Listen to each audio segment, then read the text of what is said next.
Welcome to the Kingdom Life podcast, where we equip ourselves with godly wisdom so that we can go into the world as kings and priests, manifesting all that the kingdom of God is. I want to extend a very warm welcome to Dr. Yagan, his wife Niraksha, and the nurse. Thank you for responding to our invite. Let me just quickly give you some context as to why we're having this day so that you can get maximum mileage from it. I started the beginning of this year to do a teaching with you on principles. Principles are basic truths for effective living. And I started from Genesis 1, the first page of the Bible, pick up all the principles to show you how to use them for effective living. And we covered the principle of unity, we covered the principle of faith, we covered the principle of work, the principle of responsibility, this principle of environment.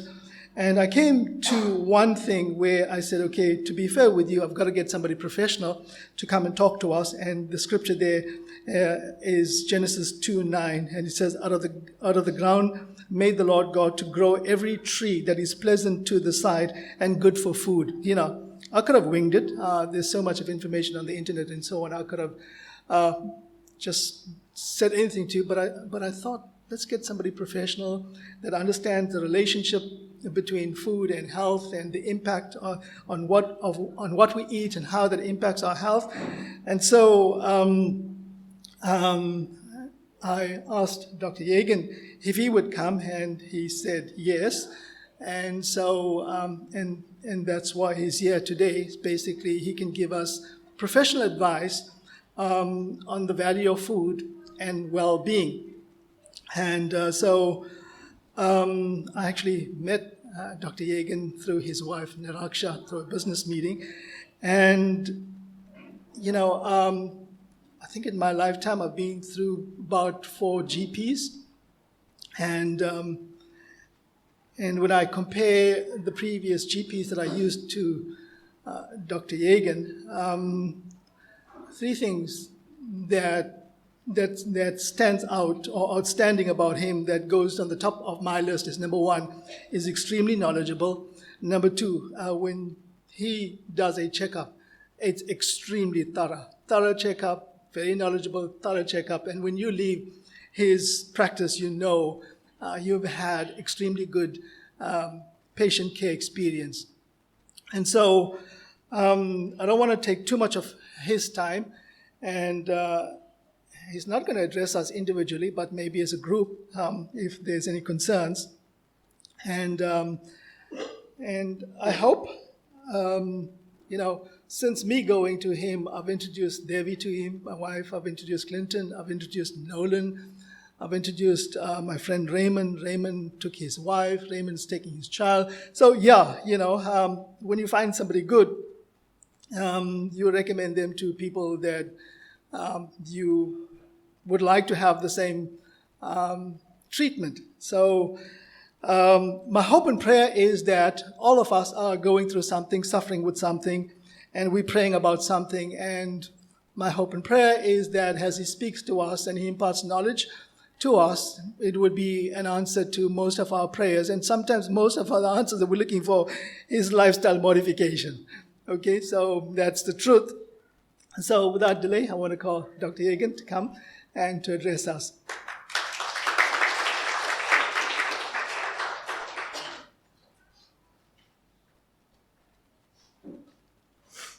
Good morning. Thank you, Mr. Pillay, for a beautiful introduction. I think you made me blush a bit there.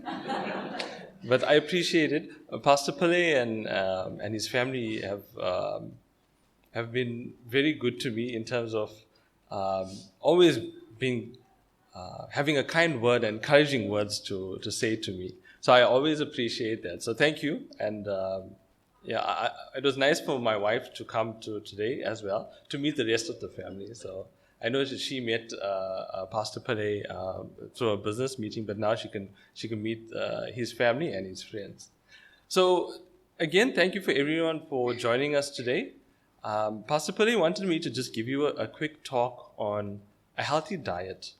And then we will then proceed on to what we call a screening day, which is basically we'll be looking at individuals' blood pressure, blood sugar, and weight.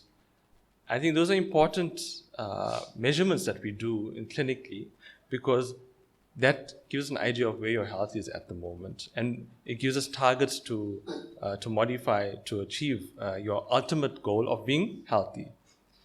So my name is Dr. Calvin Yagan. I'm a general practitioner and an occupational medicine practitioner in private practice in Durban North. I grew up in KZN and I trained in Durban. So I'm a local boy, and I've always dreamt of giving back to my community and being part of my community. So thank you again for everyone for joining us and for being part of this day. So my presentation for today, I tried not to make it sort of a didactic lecture where you just see lots and lots of theory and then you get bored. I want it to be a bit interactive, something where we can take something from it and we can learn something important. And I titled this presentation, Living Healthy. And I think it's important. It's not just about a healthy diet. It's about something that Pastor Pillay said, is lifestyle modification. It's living your life in a healthy manner in order to have good health and prosperity in the long run. So we'll start off talking a bit about what makes up a healthy diet. We'll include a little bit on exercise and just general tips to be healthy. So again, special thanks to the Kingdom Life Academy. It's an honor to actually be here. I think I told Pastor Pillay that I love interacting with people and sort of just getting to know them as a whole and getting to know where they come from, because that helps me in my treatment. So it's a pleasure coming out here, away from the surgery, and seeing where everybody is, right? So again, special thanks to you guys. So importantly, I know everyone's been fasting for 12 hours, but ignore this one for now, right? But in general, do not skip breakfast. I have a problem with this. So I was guilty of this as a student. We used to skip breakfast. We were so busy. But breakfast is, you've heard this before, it's the most important meal of the day. And it's not just marketing. It's actually a thing, right? First of all, it breaks our nighttime fast, because we've been fasting while we're sleeping. Now we break our fast and we start our metabolism, and we get our digestive system going. Our energy levels start to go. Our concentration becomes more acute when you have a breakfast. And it's important what you have for breakfast. So on these slides, I tried to have a picture that should be sort of an ideal. Again, that's what's recommended by institutions like the World Health Organization and the South African Medical Association. But I know sometimes practically it's not always possible to have these things. So for a healthy breakfast, you need to include, first of all, sort of a portion of fluid. So a lot of us just quickly grab a cup of coffee or tea, but it's actually more beneficial to have a glass of water, just normal water. I know now with the E. coli levels being a bit high, people are tending to have more bottled water, or boiled water. That is effective ways of maintaining that you have healthy water in your house, because unfortunately we can't trust the tap water at the moment. But a healthy breakfast means staying away from processed foods. It's easy to have a slice of toast or prepared cereals, but sometimes it's actually good to have something that has sustained released energy foods. Things like oats. Commonly we grew up with having jungle oats. There are different types now. So it's oats and then a bit of yogurt with that to help with our digestive systems, because remember, yogurt has probiotics in it. Probiotics are excellent. If you have a healthy gut, your entire body is healthy. That's the first port of entry for any germs, whether it's viruses, bacteria, or anything toxic to your body. So yogurt is actually a very good food to have. Some people are lactose intolerant, so dairy is not ideal, and unfortunately yogurt is dairy. So in those patients, generally we tend to recommend using something like a probiotic instead of using a dairy-based digestive aid such as yogurt. And you can see there's a bit of fruit, and there's your cereal and your yogurt, right? So again, I think my key point for breakfast is don't miss it. There's a lot of people that believe in intermittent fasting, and intermittent fasting, use it for many different reasons, for controlling sugar, controlling your cholesterol, or controlling weight. And unfortunately, that most of the time it asks you to skip a breakfast. But we found clinically and medically that that's not the way to go. Long term, there are complications to having skipping a breakfast. For example, you can actually get ulcers, which is a horrible condition to have. It's the last thing you need to suffer with, more than you're taking chronic medication, etc. So I think it's important for us to remember that. And there's some change of thought. If you have a good breakfast, that can actually stimulate your metabolism, so you do control your weight better throughout the day. And your breakfast controls your energy levels throughout the day, so skipping it, while it might have short-term gains, long-term it will be detrimental to you. So first thing, besides today, every day everyone's going to have breakfast. Kids, I know, sometimes, even with my son, we have an issue having breakfast. So, you have to just get them to have whatever they can eat, unfortunately, in the mornings. It's important that they get into the habit of eating.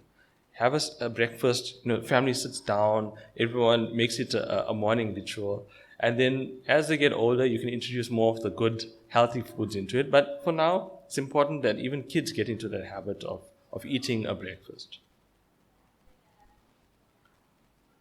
Yeah, how many of you have heard about your five a day? I don't think many people, eh?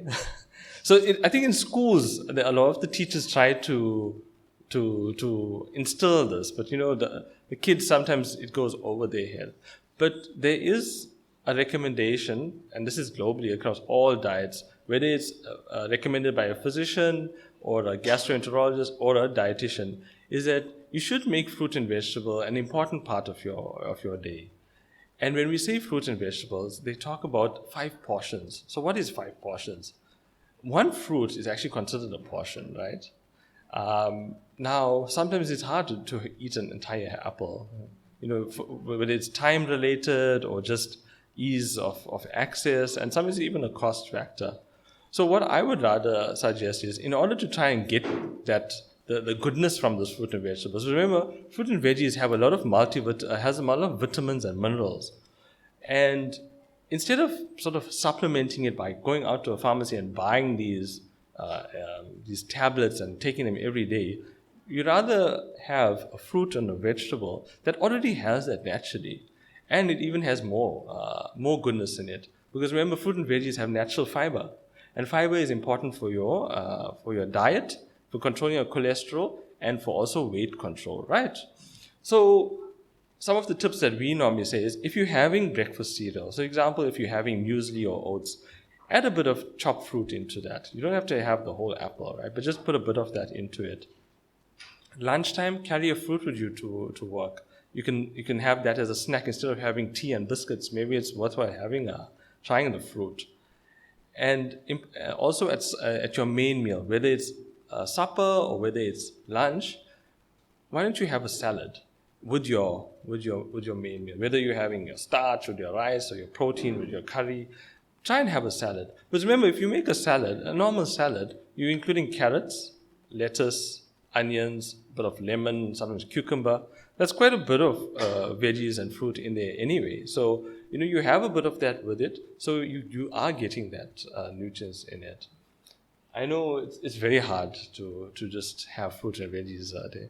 We're lucky in KZN, we've got quite a variety of fruit.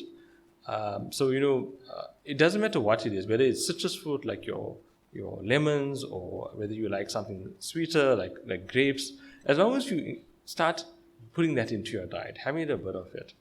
Another sort of tip that we do use is, people are busy, so there is a culture of moving towards juice, making fruit juices or smoothies, right? You can do that, but you have to limit how much of that you have a day. Because remember, the fruit juices and smoothies takes out all the lactose, the fiber from those fruit. You do get the multivitamins, the vitamins, the minerals from it, so you can have that. And the recommendation is, if you're going to have a fruit juice, it's only 150 ml, which is basically 3/4 of a glass of a normal glass that you'd have, which is not a lot, right? The reason why they limit fruit juices is because it's high in sugar. Most of the time, they add a lot of sugar into those drinks to make it palatable. So if you are going to make fruit juice, maybe make it yourself. Try it yourself. When we were younger, we used to have the little, I don't know what you call it, but it was a squeezer. You should get your, your orange and squeeze it out. And, it was good. Get your kids to do it. It's a fun activity for them. They'll start to enjoy the idea of making their own fruit juices. So starch. So starch is it's an important part of our diet, but people are shying away from starch. The reason why is because we're so afraid of the sugar that it contains and the weight gain that it brings. So remember, there's different types of starch. There's good starch, there's bad starch.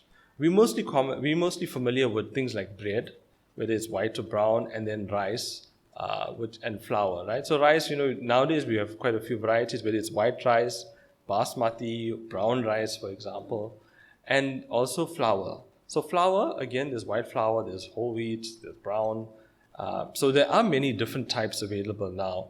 But white flour and white starch in general has been given a very bad rap, not unjustifiably. Remember, a potato without skin will just shoot your sugar right up. So for a diabetic, they can't even have potatoes. The only caveat with that is that if you're having potatoes and you're not diabetic, you must have it with the skin on, because the skin actually has a lot of fiber in it. So that actually counteracts the effect of the white sort of starch in the potato itself.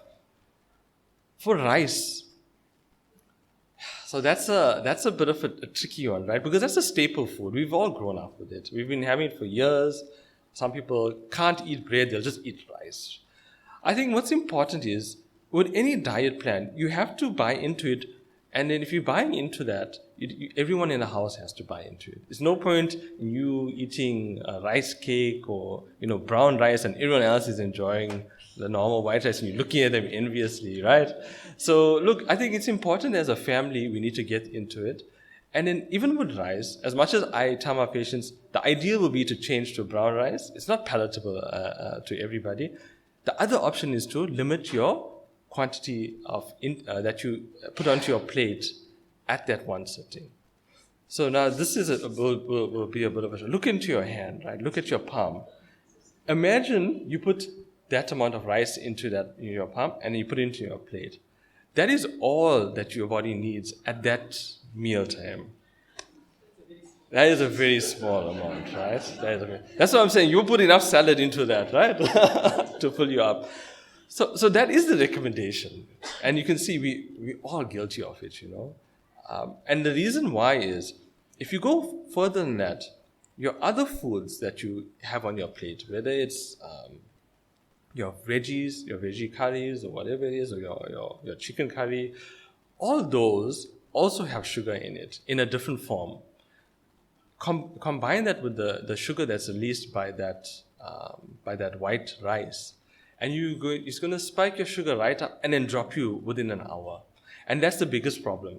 It spikes your sugar up and drops you. So after eating a full meal, you actually feel extremely tired, and you wonder why. So that's the biggest problem with those things. So again, let's try this. Let's try limiting our quantity size and see if we can get everyone in the house to buy into that, right? And as you can see, there's different options. You can have pasta if you like that. I know my son loves pasta, so we can get away with that. He doesn't like rice, surprisingly. So bread, that's the other. That has become more of a focus recently. White bread has absolutely no dietary value in our life. As soon as you eat it, it's just burnt up by your stomach acid. All it does is it raises your sugar, it puts fat into your liver, and it's gone. It has no fiber, it has no sustained minerals. I know on the package you'll see it has a whole list of things, but that just gets burnt in your tummy away. The good options for bread is brown bread, whole wheat bread. Those are extremely good. If you can bake bread at home, it would be even better, because the truth is we don't really know what goes on into mass-produced bread. And sometimes baking bread at home is healthier, right? There's less preservatives, less yeast in those breads. So I think with starch, we don't eliminate it completely. even though, there's a lot of people who don't believe in it. I think there is a place for starch. It's all part of our well-balanced diet. And I think it also gives you a sensation of looking forward to eating your meal also. It's just important. If you don't look forward to eating your food, then, you definitely, it won't be a sustainable thing. And that's the key, eh? Healthy living, it must be part of your life. I want it not to just be something that you try for like a fad for 2 weeks and you forget about it. I want this to be part of your everyday life. It must be part of your family and your friends as well. Milk and dairy products. So this is again, it's a very interesting food group. As we get older, naturally our bodies become lactose intolerant.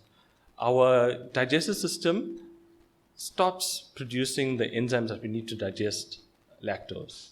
And lactose is found in all dairy, whether it's milk, cheese, yogurt, all of those things, ice cream as well. So, all the nice things, right? So kids can have it because kids have that enzyme. It only starts to deteriorate after the age of 18 to 20.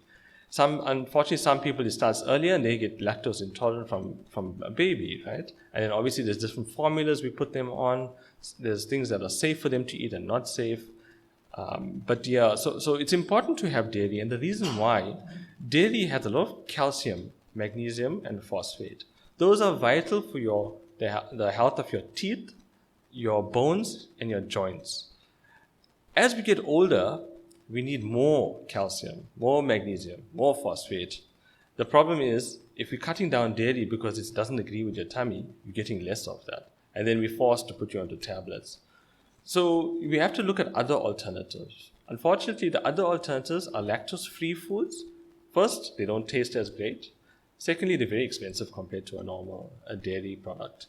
But it's good to know that there are alternatives. There's things like soy milk, almond milk, and also now there's the lactose-free milk. Try it out because it's important to have it. Even if you're having milk on your cereal or if you have it in your tea, tea is probably not the best because of the heat. The heat actually degrades the milk and the calcium slightly. But definitely if you're having milk on your cereal, that's a great way of including it in your diet. Cheese as well. And we always recommend that you use the softer cheeses. Things like cottage cheese and Gouda. Those have a lot of good calcium and importantly, they're relatively lower than the harder cheeses in total fat. The harder the cheese, the more fat content it has. So you'll notice those cheeses like cheddar and sort of halloumi, those have a very high fat content. It makes you feel full, it tastes nice, but then it just destroys your cholesterol.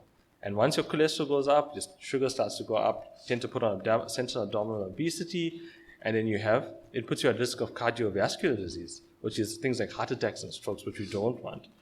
But yet dairy with calcium actually can prevent you from getting those complications of having plaques in your or narrowings in your arteries of your heart. So it's important to remember, if you can, do not eliminate all dairy from your diet. Include it, and again, limit it, right?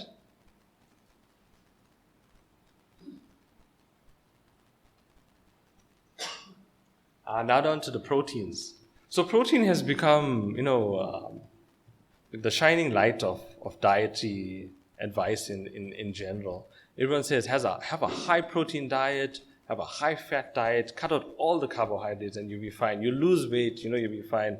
But those are problematic, right? Because that was made famous by you'll know about the Atkins diet. You've heard about it, right? And then Tim Noakes as well.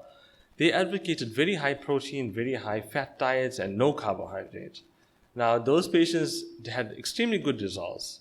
They lose a lot of weight.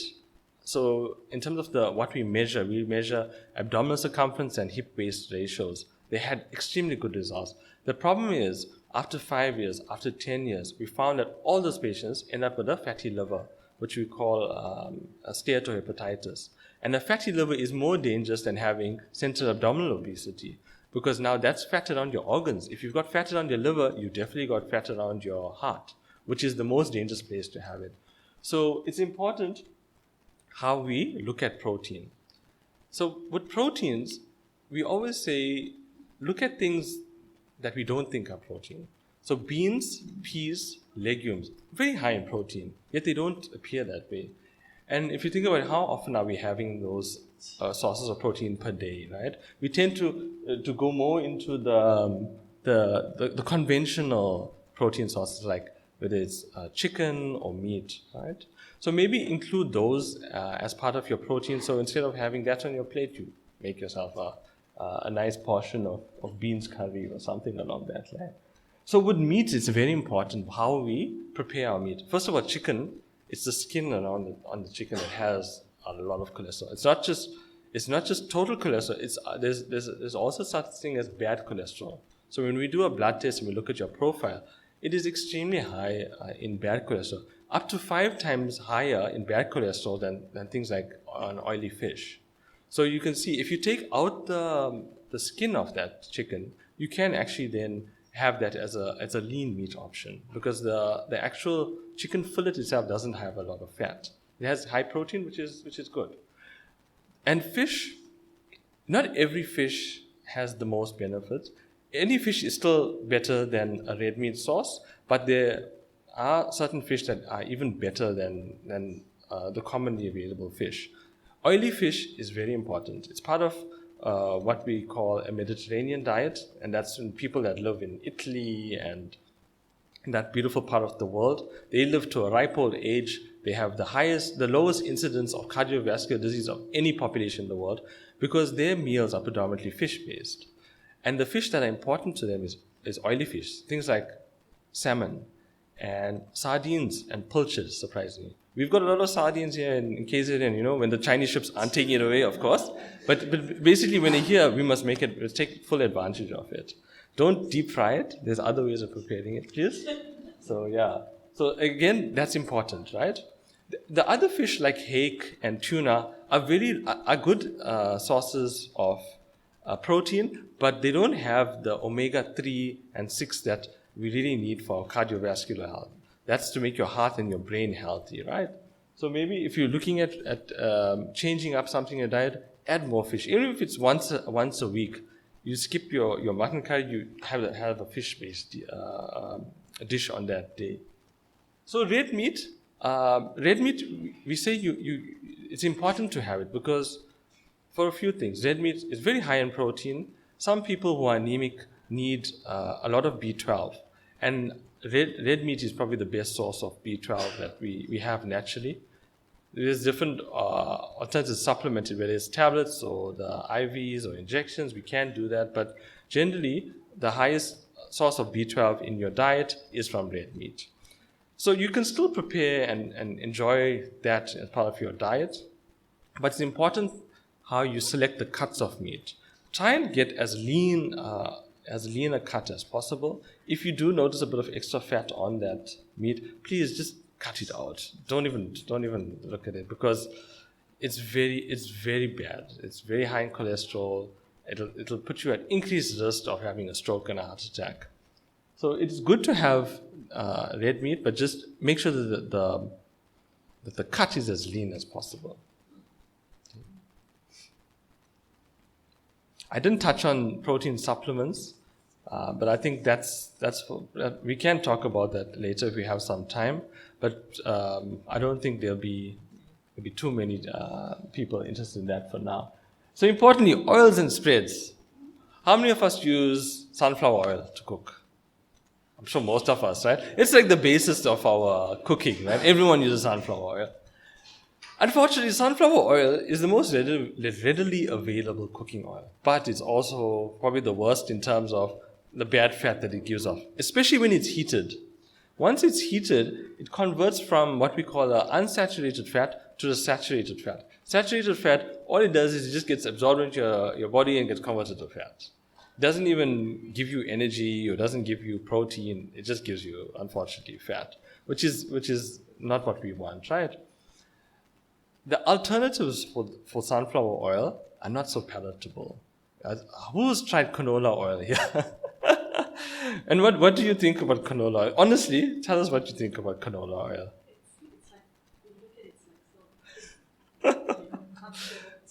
It's transparent, And it gives off a bit of an odor, right, when you cook. And you can even, remember, smell is an important part of our eating. Even though it might not give off an overt taste, the smell of it puts you off it.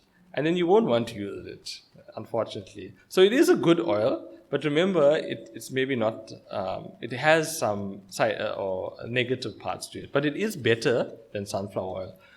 Probably the gold standard we recommend is olive oil. Olive oil, again, be careful of how you purchase it, right? First of all, it is an expensive oil, but remember, use so little of it in comparison to sunflower oil. And you can use it unprepared. So you can actually drizzle it on top of your food, not when you're preparing, sort of on your salad, for example. And that has extremely good health benefits, especially with olive oil. It actually reduces bad cholesterol in your body. It can actually help you lose weight. And it controls your sugar and appetite throughout the day. So it is probably the gold standard. Now, if we can't go to that extreme, what can we do about the sunflower oil that everyone in our family loves, and you'll get shouted at if you take it off it? How about this? Let's cut down the amount that we're using, right? And I think an easy way of looking at it, if you look into the pot and if you see excessive oil floating in there, remove it, right? Take it out. Just try and drain it out. Because that way, you're not going to eat it when you put it into the plate. It's not going to be absorbed into the rice or into the bread, for example. So that's one way. And then while you're preparing the food, this is all for all the moms and dads who do the cooking at home, cut down. Use as little as possible. Try to look at other alternatives. There's people tend to then look at using butter as opposed to margarine. But remember, butter by nature is very high in fat. So even though you might think that it tastes really good, but it is very high in fat, and that's why it doesn't form the basis of everyone's diet. That's why we see more things like margarine, and margarine has been around for a long time. So margarine is where they take a certain type of oil, they run it through a chemical process, and they make it into what we see as a spread, and we put it onto our sandwiches, we put it into our food.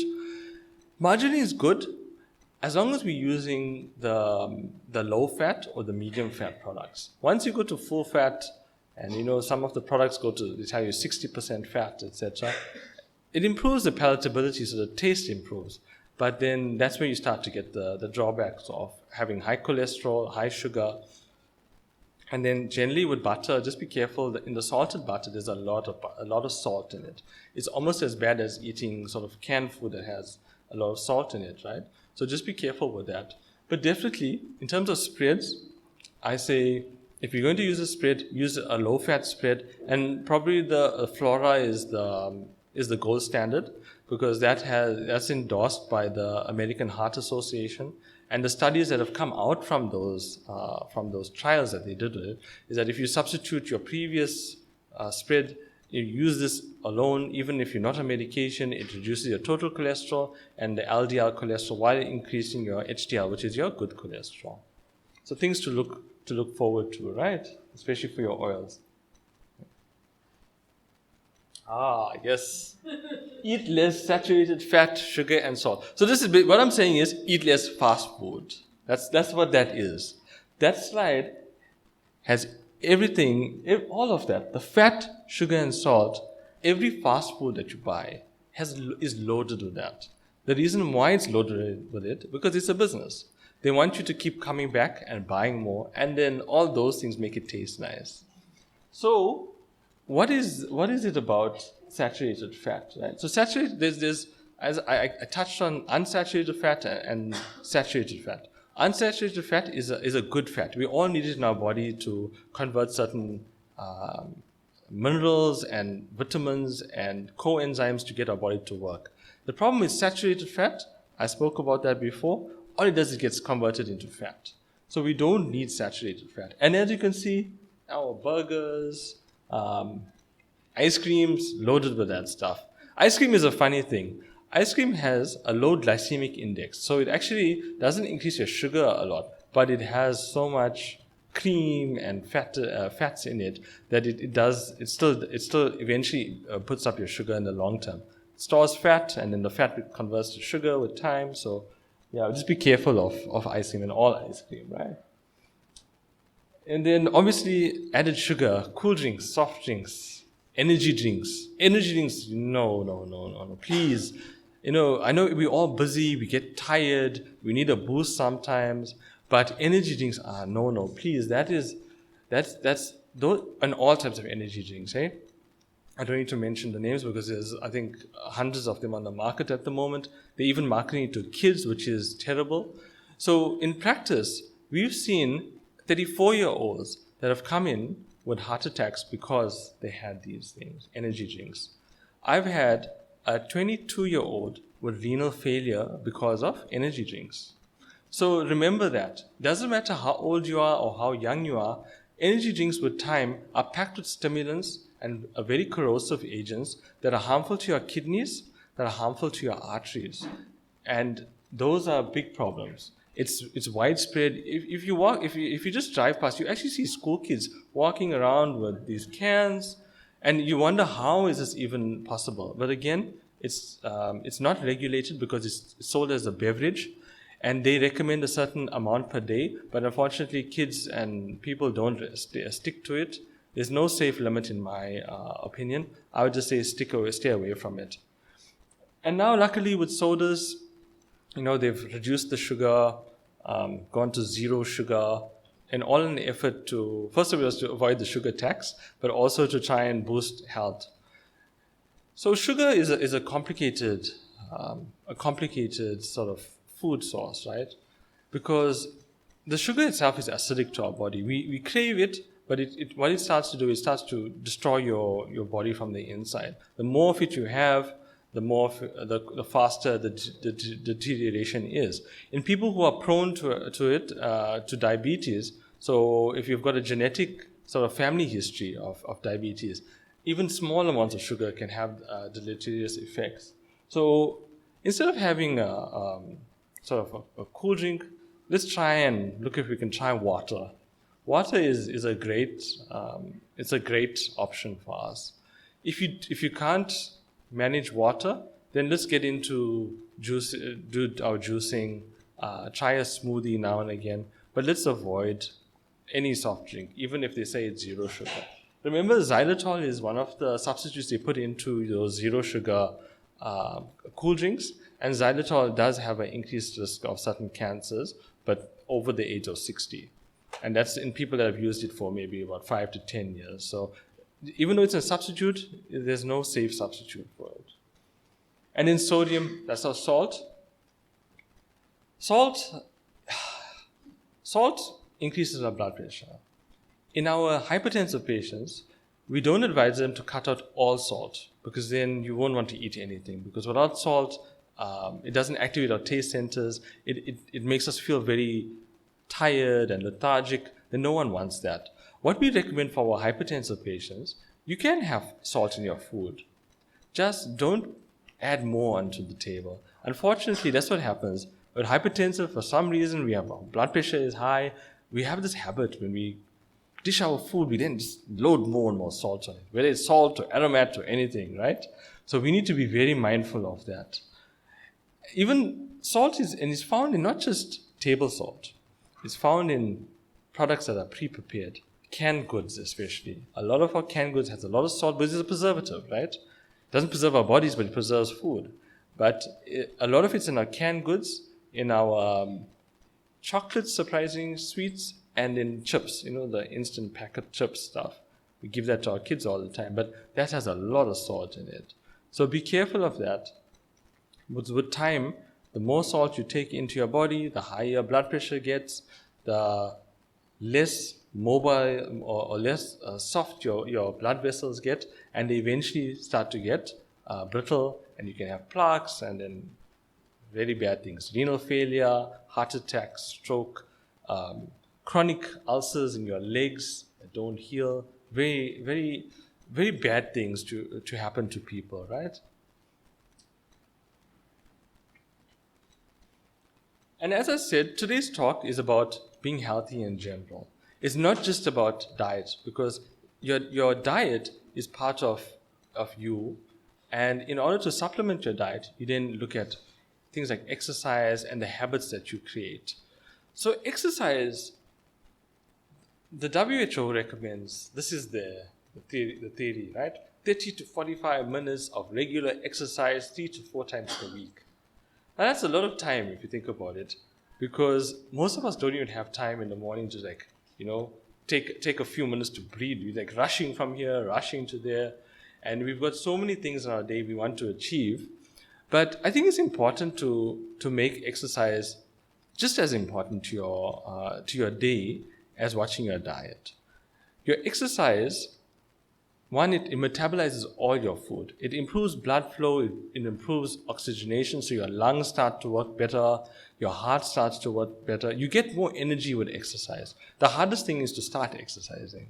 Once you start exercising, you release chemicals in your body, and they're called endorphins. These are your natural painkillers, they are natural motivators. Those endorphins will then stimulate you to do more and more.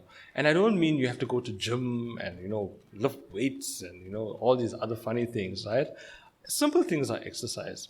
Walking, jogging, running, cycling, swimming, taking the stairs as opposed to taking an elevator or an escalator. That's surprisingly, stair walking is an incredibly good way of stimulating exercise. So one thing that I do is if we go to a shopping center, instead of parking right next to the entrance, I'll park a little bit further away, My son doesn't like it because he says he gets tired all the time. I'm like, you know what, he needs to get some exercise, looks like it. So we park a little bit further away, so you have to walk closer to, further to get to the mall, for example. It's small things like that you incorporate into your life, and every bit counts. I know now on our phones, if you look at our step count there, it tells you, you should reach, 6,000 per day or something. And if you look at yours, you must just see how many are you actually getting per day there. And the steps are important because it stimulates you to do exercise and to do more and keep you fit. But it's very, very important.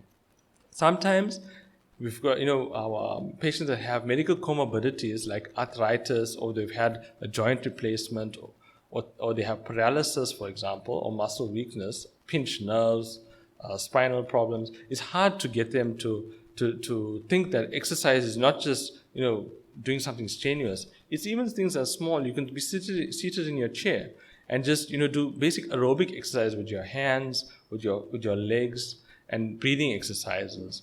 The yoga exercises that you see people do are very effective. They have almost no impact on joints. It's purely stretching and breathing and isometric exercises, but they're so effective.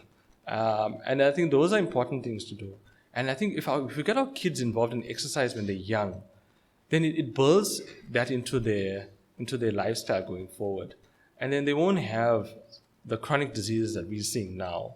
We see kids that are morbidly obese, they suffer from asthma, eczema, they're chronically on pumps and inhalers and sprays and this tablet and that tablet. And that's because, one, COVID time, those 2 years, we sort of had a very sedentary lifestyle. But now schools and families are getting more into the idea of getting them active again.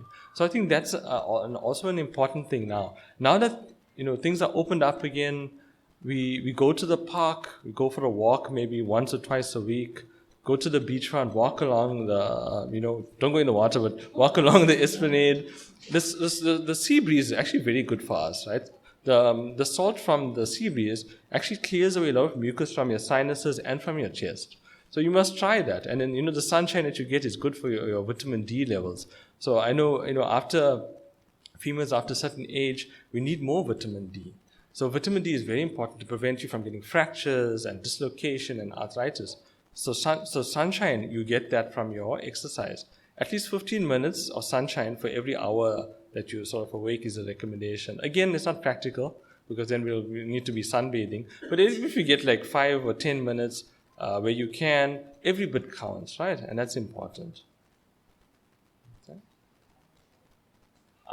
This is, I keep talking about water. It's my favorite thing. I love water. It's so important for our health. Water is probably we can actually go without food, but not without water. People that have been stranded in a desert or in the ocean will die of dehydration before they die of starvation. That's how important water is to us. And for us, every adult needs 6 to 8 glasses of water per day. That equates to about 2 to 3 liters of water. So, where do we start with water? First of all, the water itself prevents us from getting dehydrated. The dehydration that you get from a lack of water reduces your energy levels. It reduces your acid-base balance, so you become more acidic.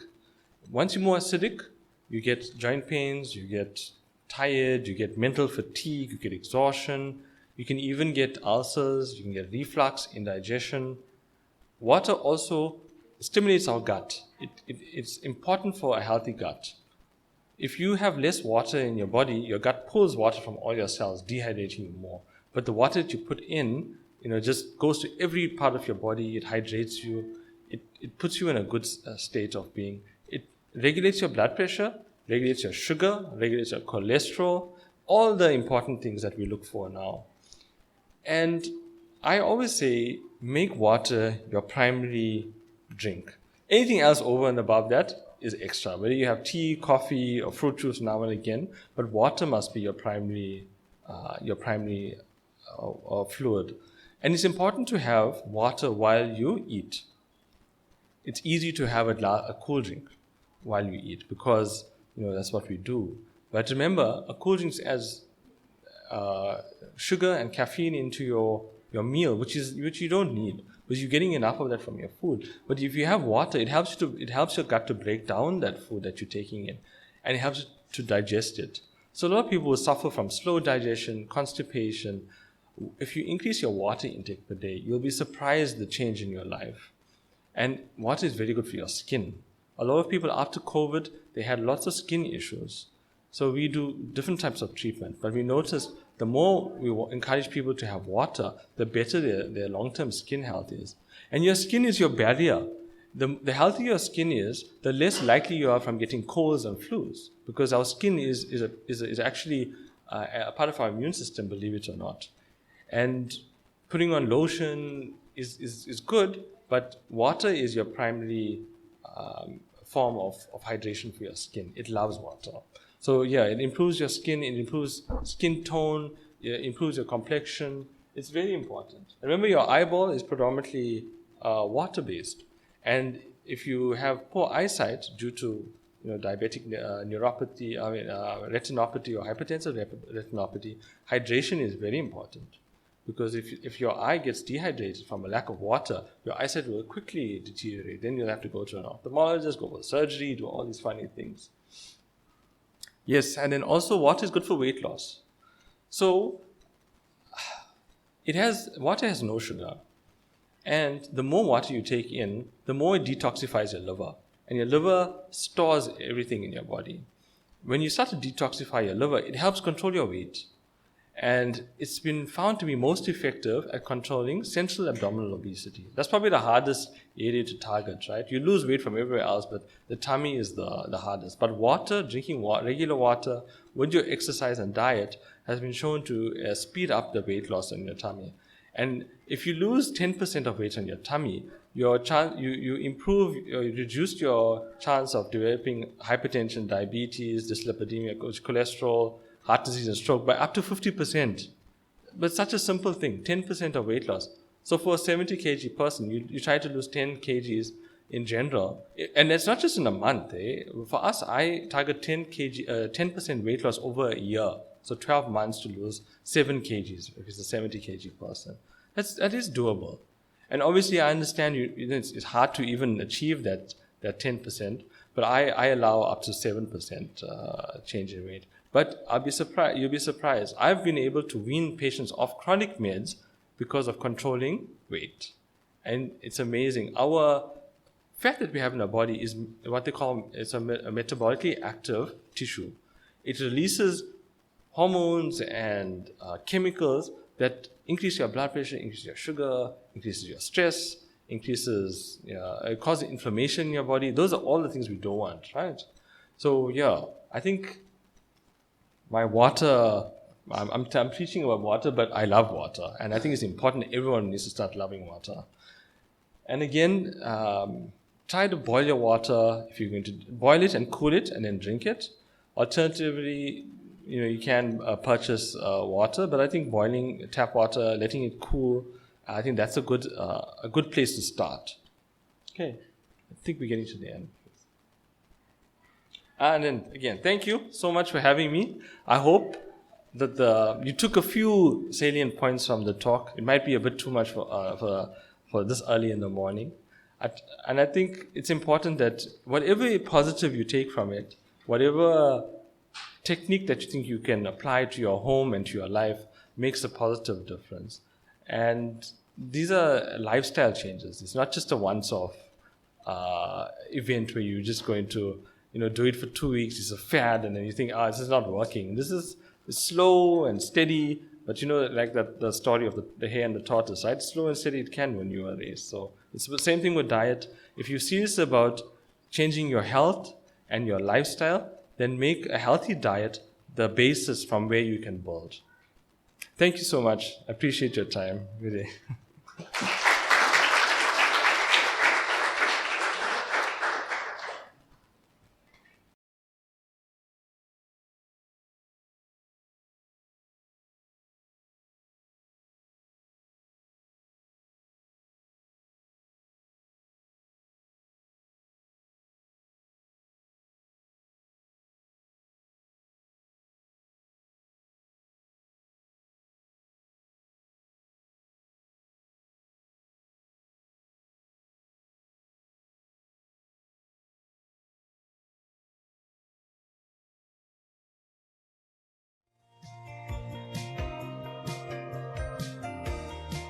Thank you for joining us as we equipped, prepared, and edified ourselves for the week ahead. As you go into the world, may the Lord bless you, protect you, look on you with favor, and keep you. Until next time, God bless.